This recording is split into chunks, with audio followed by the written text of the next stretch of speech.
జీవితమంటే కల కాదు, అది కవులు రచించే కథ కాదు.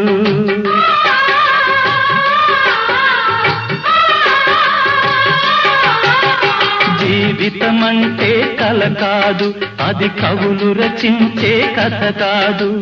కనుమరుగైనది సిరి కాదు, అది మనదని తలచుట సరికాదు.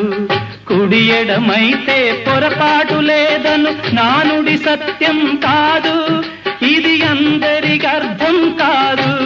ఓ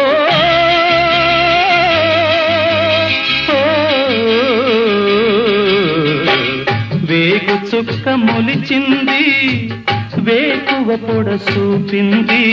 తూర్పు తెల్లవారక ముందే కాలం మాటేసింది, నా కళ్ళను కాటేసింది, కాలం మాటేసింది.